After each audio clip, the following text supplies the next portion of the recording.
Дорогие друзья, уважаемые радиослушатели и телезрители, здравствуйте! Вашему вниманию в прямом эфире программа «Якутск сегодня». У микрофона с вами я, редактор Вета Вишнякова. Наши режиссеры Мария Новгородова, Николай Слепцов-Айдын.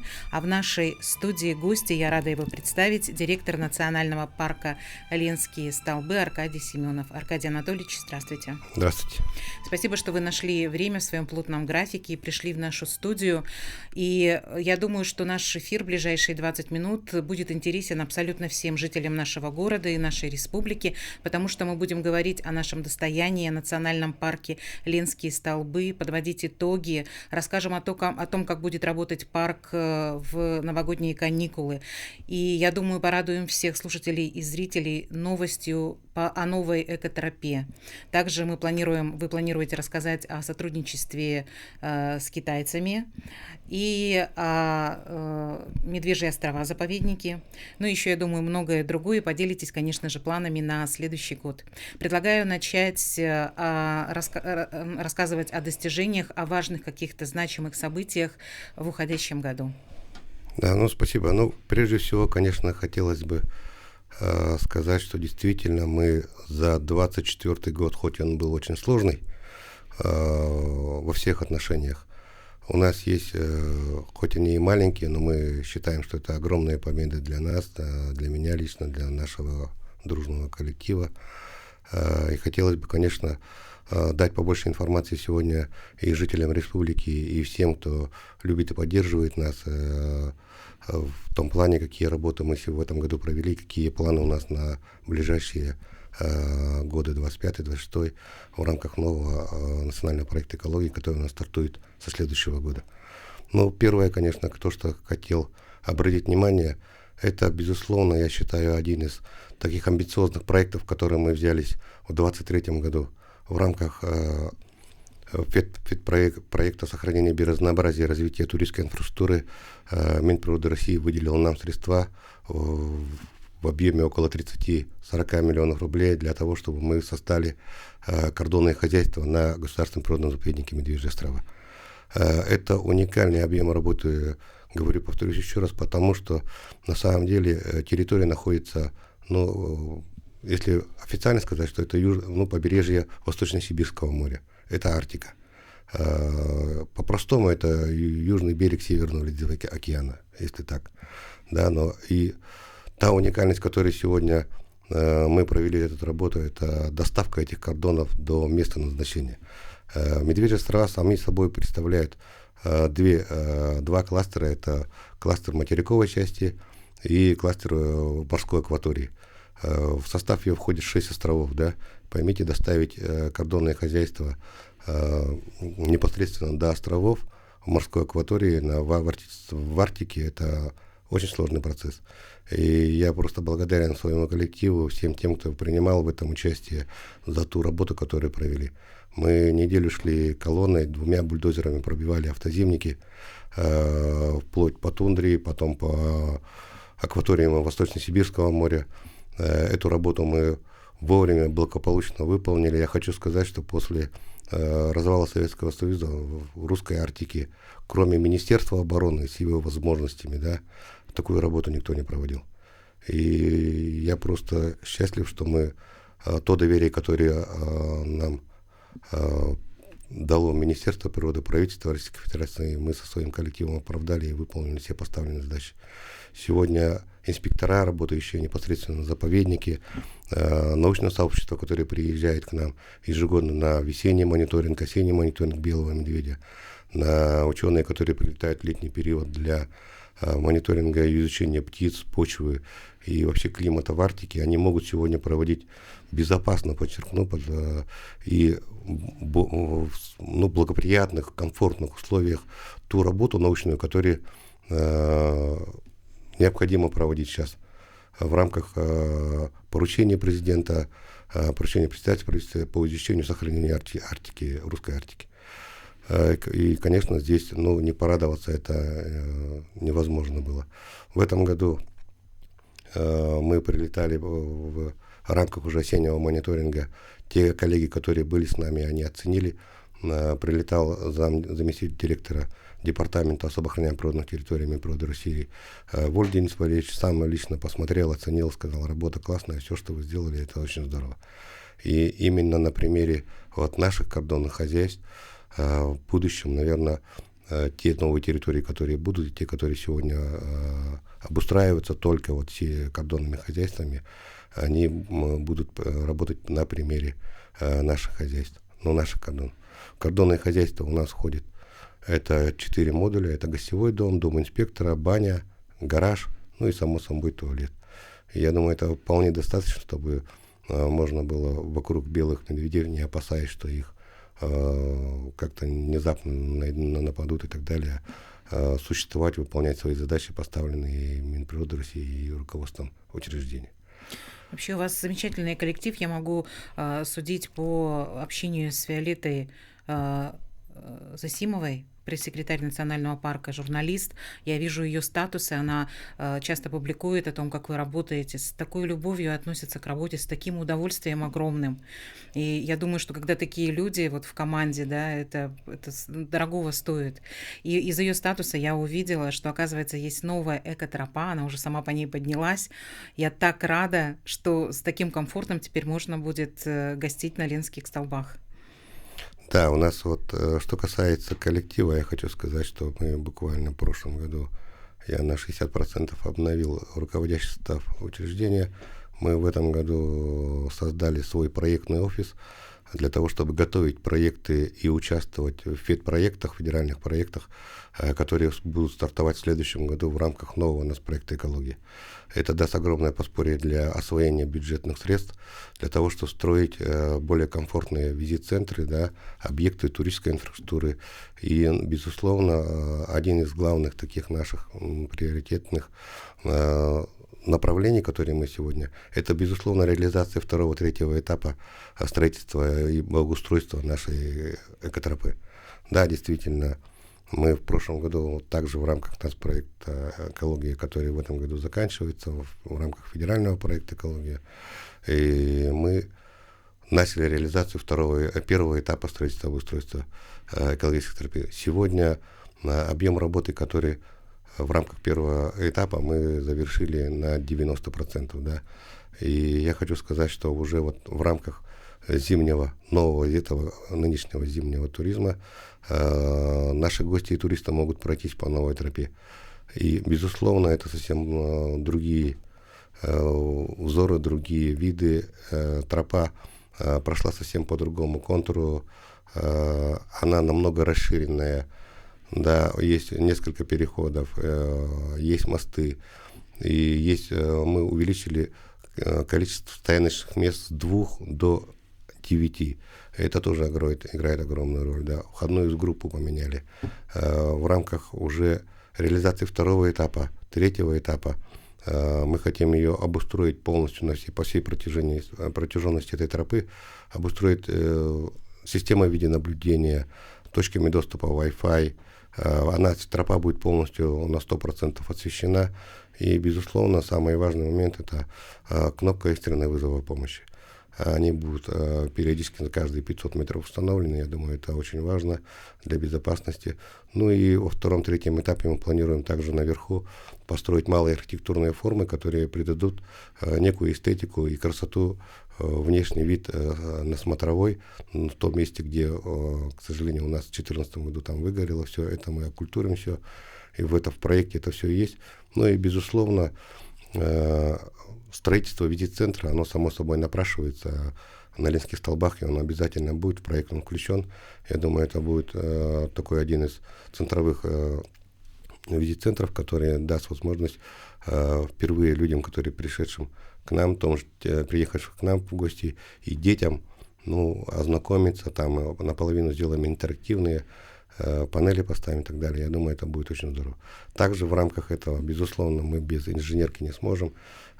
И те вопросы, которые сегодня нам часто задают по освещению, у нас запланировано в рамках этого проекта 3 источника электроэнергии, то есть это будут дизельные генераторы, солнечные панели и еще одно устройство, там, если, дай бог память, это, по-моему, инвекторные какие-то освещения. Да? Ну и самый главный вопрос, который мы хотим реализовать, которые часто нам дают, это, безусловно, это туалеты. Благоустроенные туалеты, которые будут в рамках третьего, второго этапа, мы там установим. И я думаю, это даст огромный позитив для наших граждан, особенно вот в зимний сезон. Можно будет не торопясь подниматься, медленно где-то сфотографироваться, отдохнуть, посидеть, тем более, если есть... Ну да, я думаю, сегодня вот в рамках новой тропы маршрут у нас удлинился, он займет намного больше времени, чем по старой тропе. По старой тропе она была как бы, типа, можно сказать, спартанская такая. Там подъем был, да, тяжелый. В рамках новой тропы это будет совсем по-другому подъем. Мы ушли все в нюансы при строительстве, да. Подрядчик сегодня закончил 90%. Я думаю, что мы постараемся в этом году закрыть все необходимое по данному контракту и уже в следующем году приступить к реализации второго, третьего этапа. Вот это. По этой экотропе могут еще подняться молодожены, те, кто хотят отметить свой значимый день именно вот в такой красоте. Да. И, кстати, вот я хотел бы, пользуясь случаем, тоже поблагодарить правительство республики, управление ЗАГСа, сотрудников нашего коллектива, которые достигли на самом деле этого результата. То, что сегодня Ленские столбы включили в тройку мест, которые вошли в постановление правительства наравне и с местами в городе Якутске, да, это парк культуры вошел и площадь Ленина, да, по-моему, или что-то, которые сегодня тоже могут регистрировать брак. Зарегистрировать брак на Ленских столбах сегодня это можно официально. Достаточно подать заявление через госуслуги, выбрать время, назначить, и в течение месяца при подготовке это можно все сделать. Но сегодня мы в рамках, опять же, реализации вот этого проекта по благоустройству экологической тропы мы включили в проект строительства и возведения часовни, да, чтобы люди могли в рамках вот места, где обвенчаться. И это на самом деле, я думаю, это нормально. И уверен, что население поддержит и будет приезжать к нам и венчаться. И здесь, кстати, не только жители республики могут венчаться. Любой гражданин, который проживает в России, имеет российское гражданство, российский паспорт, может прилететь к нам и зарегистрировать. Это же очень круто для туристов, да, для них это для вообще туризма, супер. Наверное, я думаю, это экзотика. определенно такой прорыв, который сегодня, в принципе, на территориях особо охраняемых природных территорий Российской Федерации, да, в заповедной системе, он сегодня в нескольких есть такой и пользуется достаточно огромной популярностью. А вот зимний вариант Ленских столбов, насколько он востребован и популярен, это же еще круче, чем летний вариант, потому что летний вариант, ну, в общем-то, что? А вот зимний, это совсем нет такой зимы, мало где она есть, и такой возможности подняться. Вот. Когда мы в свое время еще в рамках регионального учреждения в 2017 году, да, благодаря Министерству экологии и природопользования лесного хозяйства республики открывали зимний туризм, когда они нас поддержали в этом плане, первые туристы к нам приехали в количестве там 1500 человек, да, 3000 первый год было. Сегодня количество туристов это за 18 тысяч. Люди едут к нам. И вот за все время зимой людей больше, чем летом. Потому что сегодня средняя статистическая семья в республике имеет свой автотранспорт. Достаточно заправить там 20 литров бензина, там, ну, образно, да, говорю, и доехать до Ленских столбов. Летом это, безусловно, это намного дороже будет. Это нанять катер или купить билеты на круизные наши суда, это, ну, затратно. Поэтому те люди, которые сегодня могут к нам приехать, в основном приезжают в зимний период. Но я считаю, что это вот бюджетная разница в финансовых средствах, она, конечно, сыграла большую роль. Это первое. Второе, мы с прошлого года в рамках тоже фестиваля «Зима начинается в Якутии» совместно с правительством, с дирекцией «Дети Азии» уже не первый год зажигаем огонь международных спортивных игр «Дети Азии». В прошлом году мы впервые с партнерами подготовили, ну, я думаю, очень хорошую площадку, да, с установкой ледового корта, с установкой опять же, таких зон для того, чтобы люди могли отдохнуть. Да, в прошлом году, в прошлую зиму у нас была тропа закрыта в связи с проведением ремонтных работ.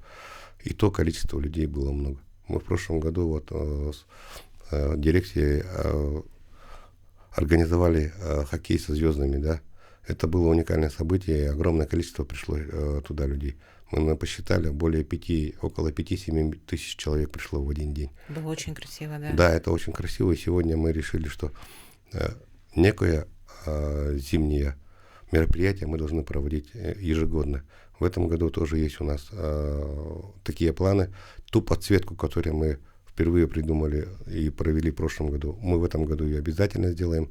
Далее я скажу, что в этом году мы планируем, в этом зимнем сезоне мы планируем еще пробить порядка 8 километров автозимников вдоль Ленских столбов, организовать фотозоны для того, чтобы люди могли туда проехать, сфотографироваться уже на фоне непосредственно самых красивых мест на Ленских столбах. Я думаю, это будет тоже очень популярный маршрут. И надеемся все-таки, что те мероприятия, которые сегодня мои коллеги запланировали в рамках организации зимнего туристического сезона, в том числе фестиваль ледовых скульптур, может, мы что-то придумаем еще совместно с Министерством предпринимательства и правительством республики. Наверное, это будет на самом деле очень здорово. У нас Ленские столбы, та территория является действительно жемчужиной нашей республики и Российской Федерации. То, что сегодня мы совместно с туроператорами, с правительством проводим работу по продвижению туризма, экологического туризма на территории федерального ХАПУТ, да вообще на любом МПТ, да. Я думаю, это правильно, и сегодня вот действительно вот много говорим, и на всех разных уровнях говорят, но стали больше говорить о туризме в регионе, да, в регионах, внутри России, внутренний въездной туризм и так далее. Я думаю, это абсолютно правильно. Пришло время, когда мы должны развивать свой туризм, когда мы должны за счет туризма пополнять бюджет. Согласна, извините, что перебиваю. У нас остается 3 минуты до конца эфира, а мы столько много хотели сказать, да. И я вас увела. Да, хорошо. Давайте я тогда вкратце еще скажу то, что мы сделали. Да, мы сегодня, у нас вот то, что чем хочу я сказать, то мы впервые в этом году создали федеральное лесничество на территории национального парка Ленские столбы. Это, наверное, наш основной документ, приказ Россельхоза, которым мы тоже не меньше гордимся, не меньше, чем реализацией проекта вот по установке кордонных хозяйств на Медвежьих островах. Более того, мы в этом году в планах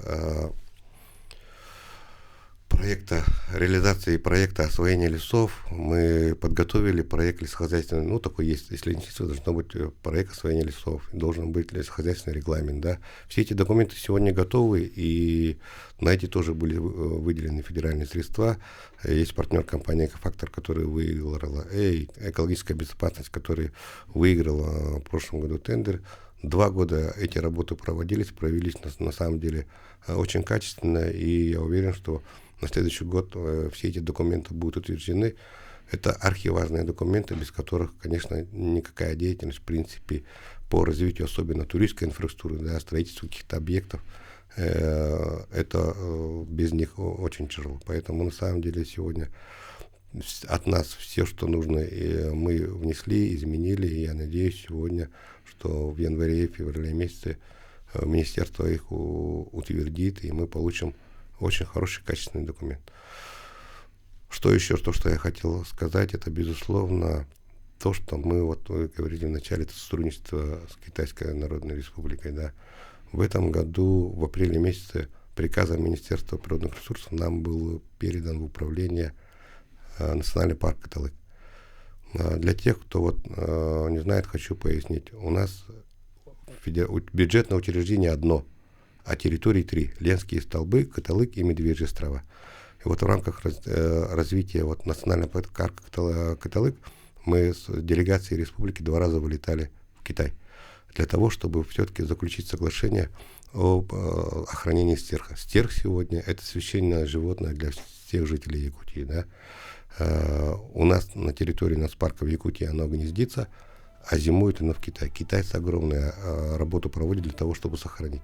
И я сегодня хочу сказать, то, что сегодня мы достигли благодаря Министерству внешних связей, благодаря правительству и поддержке наших учредителей с Минприроды, это очень, конечно, дорого стоит. Спасибо вам большое, Виолетте, спасибо за организацию эфира. С наступающим. Увидимся через 4 минуты.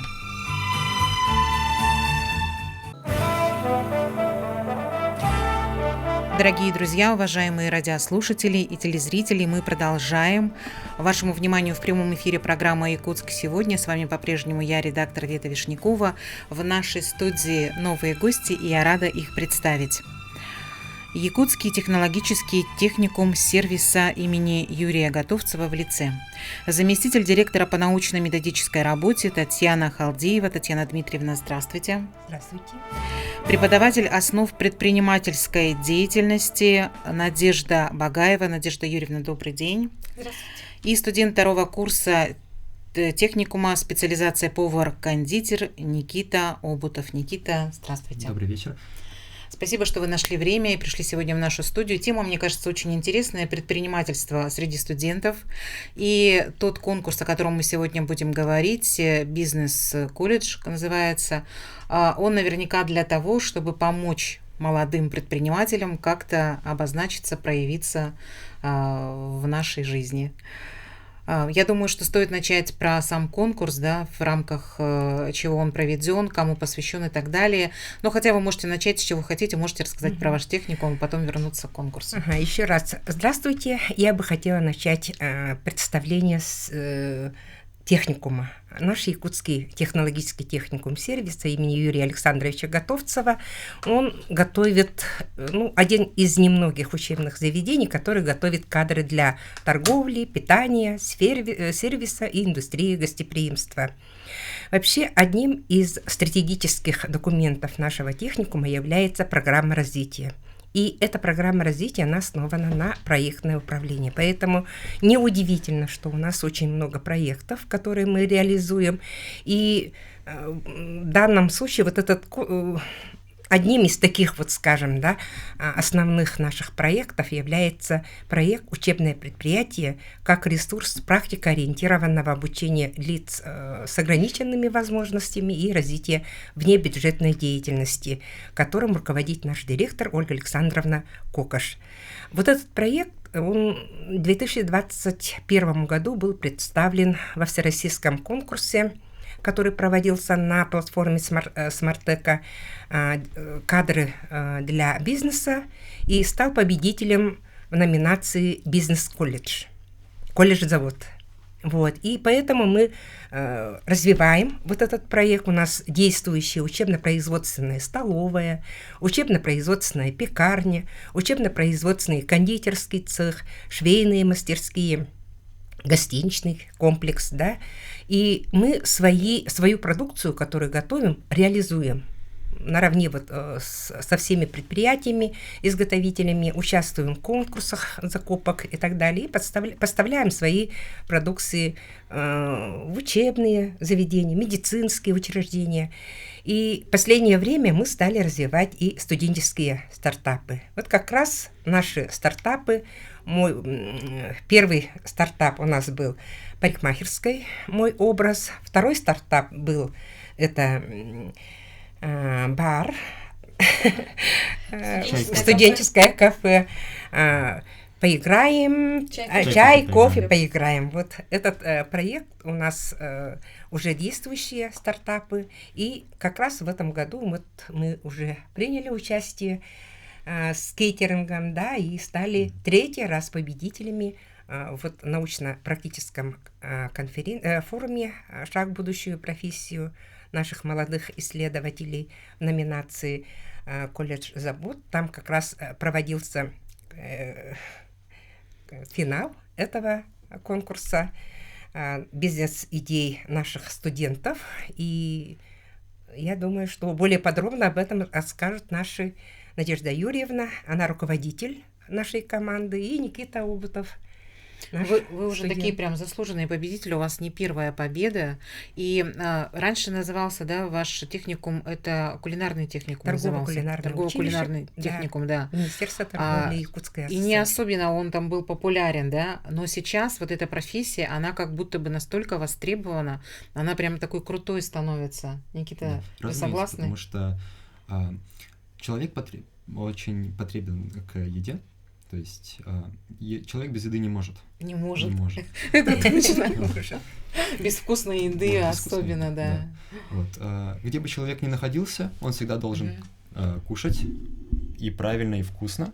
И это главная обязанность повара — предоставить человеку, гостю, грамотно приготовленную еду и оказать правильный сервис. Вот. Сейчас вот у колледжа очень хорошее наставничество, и у нас есть почетные выпускники, например, вот Тарбахов, вот, и он учился в нашем техникуме. И вот как будто бы считается до сих пор как вот как да. Эталон, да? Да, Иннокентьевич наш почетный выпускник. Вот. И колледж все еще даже улучшается и подготавливает молодых вот профессионалов, очень активно участвует во всех конкурсах и очень тесно взаимодействует с партнерами своими. И отправляет своих студентов на практики различные по разным направлениям. Вот. Никита, почему вы решили вдруг свою судьбу профессиональную связать именно вот с этой профессией? Именно с кулинарией, потому что я люблю готовить, и вот душа к этому лежит на самом деле. И я вас поздравляю, во-первых, с победой, да, и вот, может быть, вы расскажете, в чем вот ваш успех, почему вы думаете сами, что ваш проект, он стал таким заметным и победителем? Наш проект заметен, во-первых, творческий оригинальный подход. Мы вот сделали видеоролик, например, вот, которые могут видеть наши зрители. Да, которые вот видно сейчас на зрителя. Вот мы готовили, например, кондитерские изделия, и поставили даже сценку, вот первоначально, как вот идея возникла. То есть наша идея — это вот мозговой штурм, вот в любом случае, потому что это идея каждого создать вот бизнес-идею.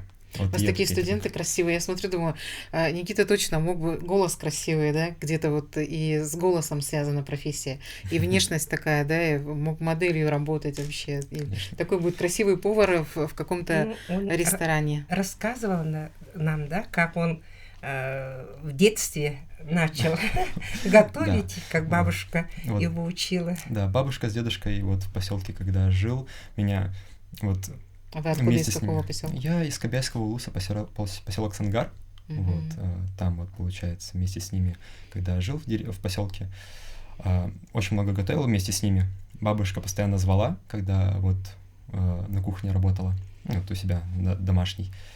Вот, я с удовольствием присоединялся, вот, пекли с ней и пирожки, и пиццы, и вот абсолютно все. Вот, обучали. Я вас поздравляю, что вы вот так нашли то, к чему у вас лежит душа, у вас так все хорошо получается. Надежда, а вы руководитель, да, получается, Никитой?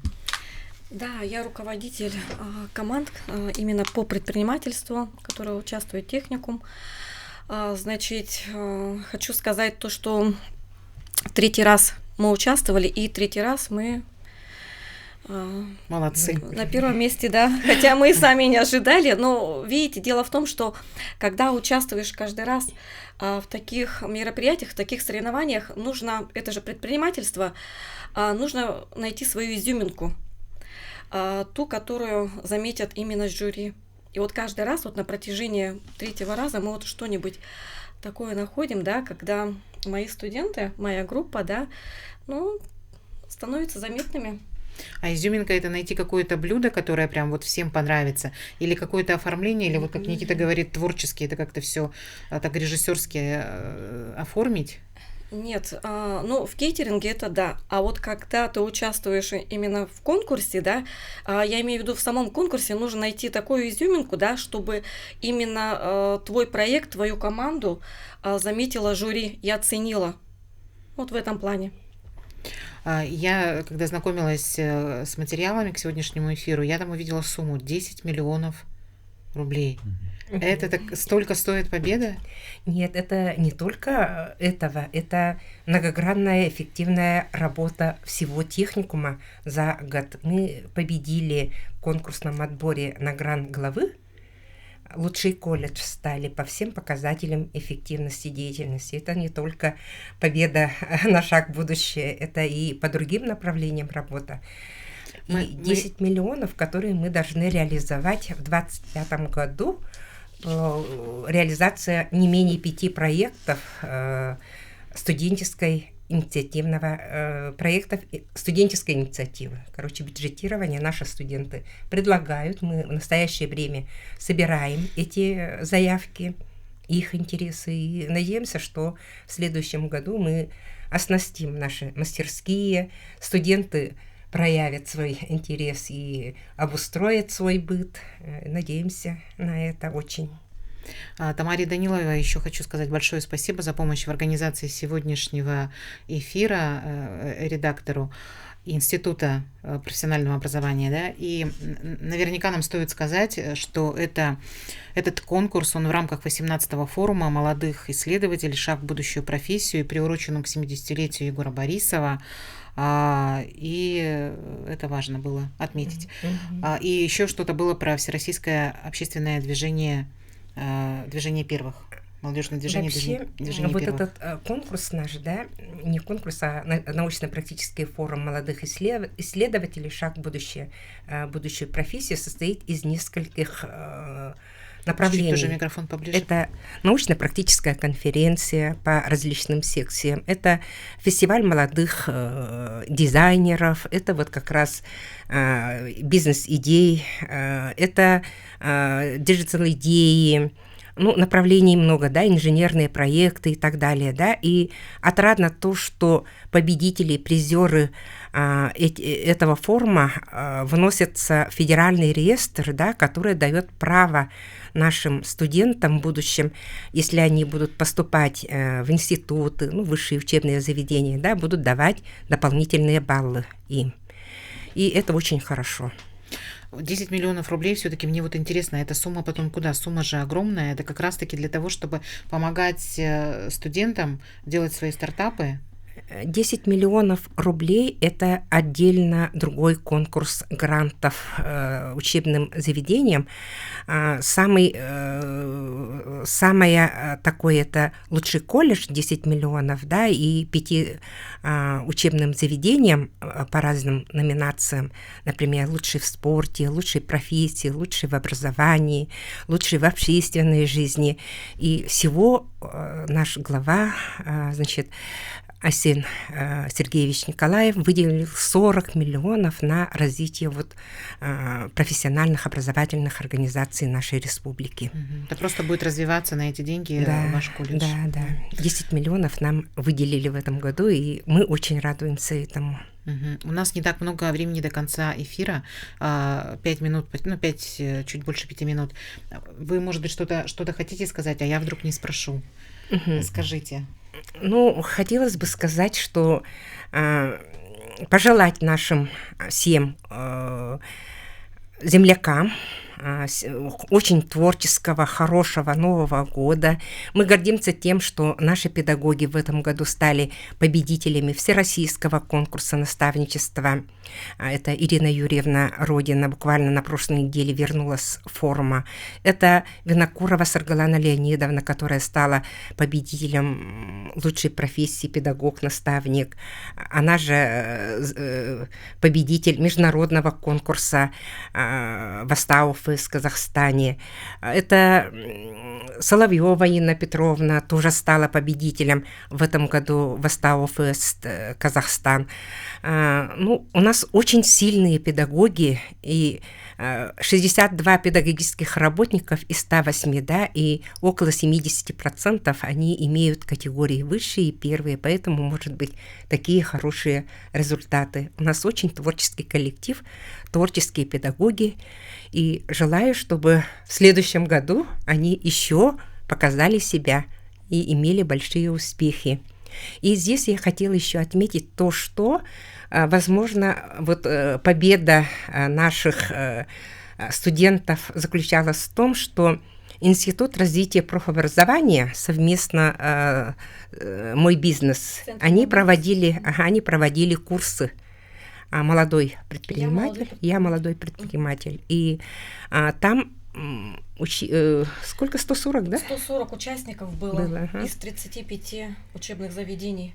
И это тоже помогло нашим предпринимателям будущим, показать себя с лучшей стороны. Давайте Никите еще дадим слово, и, может быть, он скажет о том, что чем хороши вот эти вот такие конкурсы. Эти конкурсы, конечно, хороши тем, что студенты могут себя реализовать, себя показать и, конечно, наделяться опытом у опытных наставников и также у своих друзей. Вот, соответственно, вместе к чему-то идут, и легко находить новые знакомства, новые, знаете, цели в жизни, вот, себя находишь, вот, получается.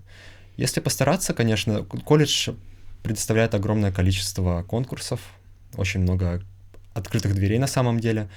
Надо просто захотеть и, конечно, постараться попробовать себя вот в чем-то, конечно. А у вас какая цель, какая мечта дальнейшая? Мечта? Я сейчас активно изучаю вот все вот кулинарные тонкости, можно так сказать, да, вот очень увлекаюсь кулинарией, вот, еще рисую, анимирую, вот, тоже этим занимаюсь.